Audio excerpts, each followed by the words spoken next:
Hello again, everybody. We are back with the same clothes on, doing the same chain of videos, our Temu emulation videos. Down to our last two. Getting serious now. These are a little different, so it's going to throw you for a loop. Man, if I can be thrown for a loop, it's going to happen.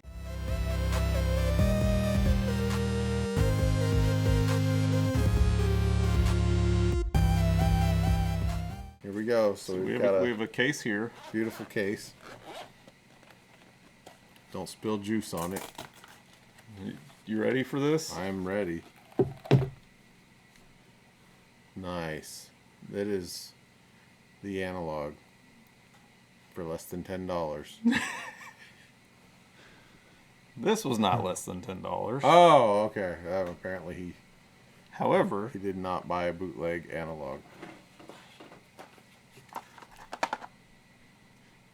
this was less than $10.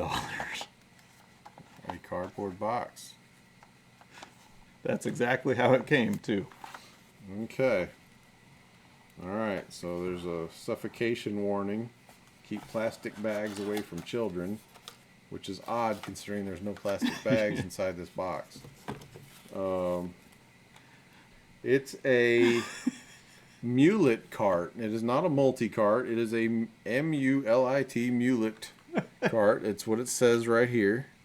MULIT cart. You not remember how Game Boy? It's been a while.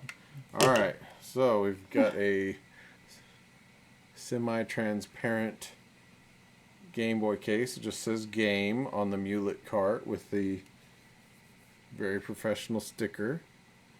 Okay, and we will put that in our device. Our analog. Alright, so we have our MULIT cart. That's how you're supposed to say it, even though it's not spelled like mullet on your head. 100% saving okay. Okay. So this is a 108-in-1 cart. Pretty primitive menu, but I mean it's Game Boy. The label is as well. I will say the first 8 games are Pokemon. Indeed. Then you have Resident Evil Gaiden, which is a very expensive game to find nowadays. Mega Man, Harvest Moon, King of Fighters, Dr. Mario. I mean, you got 108 Game Boy and Game Boy Color games on here. The Spider-Man, X-Men, Cage Revenge. This was $9 for my MULIT cart. MULIT cart. So, and granted, with the analog, you can load your ROMs and all that stuff. But if you're one of those people that, you know, did some mods to an original Game Boy or Game Boy Color, you know, such as an LCD screen. Trying to find something in color on here. I know Resident Evil is, because I had to check to see if that was actually legit. It's not hard to figure out what this thing is. I mean, this is obviously for very specific people. You can't play it on its own. You gotta either have a system, right, to run it in. But for the right person, I kind of feel like decent stuff. It would definitely be entertaining. I feel like $9 is kind of a steal if you. I mean, if you have an analog pocket, you probably are loading it with the ROMs. 108.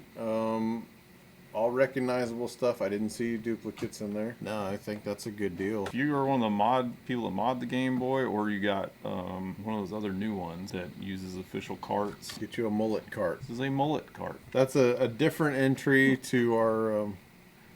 Just a different avenue in our little Temu emulation experiment tournament thing, but what we can get under $10.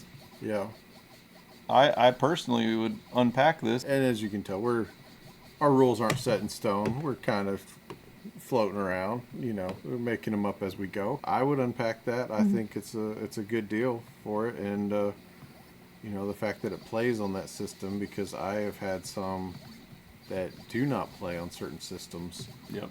And you know, then you're just stuck with one. And I had no clue what was actually going to be on that cart. It literally was just listed as a MULIT cart. MULIT cart. That was it. So whoever made that, let's get spell check. Okay. All right. Maybe that's what they wanted it to be called. Yeah. Well, they're beyond multi. It's an interesting entry. I don't know how far it'll go. Time will tell. I think we got one more of these things. We got one more. One more, and then it's decision time. Like, subscribe. Yeah, do Tell that. us what's your favorite. Pull the lever, ring your bell. Yeah, ring your bell.